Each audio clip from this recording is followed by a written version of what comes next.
আসসালামু আলাইকুম রহমতুল্লাহি ওয়া বারাকাতুহু। আয়াতুল কুরসি, আয়াতুল কুরসির ফজিলত কি? আয়াতুল কুরসি পড়লে কি হয়, এটা কোন সময় পড়া যাবে, কোন সময় পড়লে বেশি সওয়াব হয়, আসুন আমরা সে ব্যাপারে কিছু জেনে নিই। আল্লাহ পাক রব্বুল আলামিন আয়াতুল কুরসি সূরা বাকারার মধ্যে বিদ্যমান। আল্লাহ পাক আমাদেরকে ইহসান করে, দয়া করে সে আয়াতুল কুরসি আমাদেরকে দান করেছেন। এই আয়াতুল কুরসি যদি আপনি পড়েন, ইনশাআল্লাহ আল্লাহ পাক আপনার মনের আশা কবুল করবেন। এবং আয়াতুল কুরসির ব্যাপারে আমাদের নবী করিম সাল্লাল্লাহু আলাইহি ওয়াসাল্লাম ইরশাদ করেছেন, কেউ যদি আয়াতুল কুরসি নিয়মিত পাঠ করে এবং 5 ওয়াক্ত নামাজের পরে আয়াতুল কুরসি পাঠ করে, তাহলে তার মৃত্যুর সাথে সাথে তার জন্য জান্নাত বিদ্যমান রেখে দেওয়া হয়েছে, সে জান্নাতে চলে যাবে ইনশাআল্লাহ।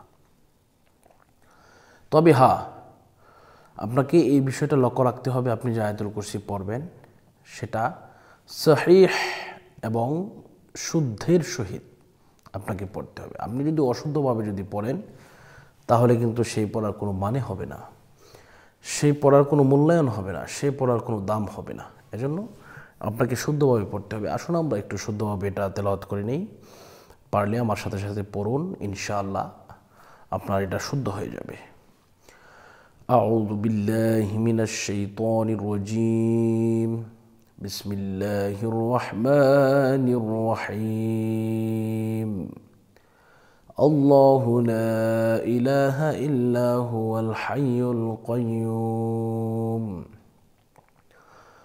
لا تأخذه سنة ولا نوم له ما في السماوات وما في الأرض من ذا الذي يشفع عنده إلا بإذنه يعلم ما بين أيديهم وما خلفهم ولا يحيطون بشيء من علمه إلا بما شاء وسع كرسيه السماوات والأرض ولا يؤوده حفظهما وهو العلي العظيم।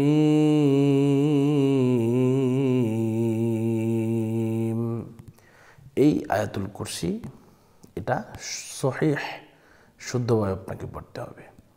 আপনি যদি কোরআনুল কারীম শুদ্ধভাবে না পড়েন, তাহলে সেই কোরআন আপনাকে কি করবে?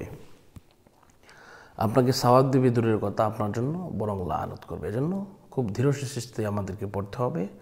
আল্লাহ পাক আমাদেরকে শুদ্ধভাবে পড়ার তৌফিক দান করুন। এই মুহূর্তে বিদায় নিচ্ছি। আসসালামু আলাইকুম ওয়া রাহমাতুল্লাহি ওয়া বারাকাতুহু।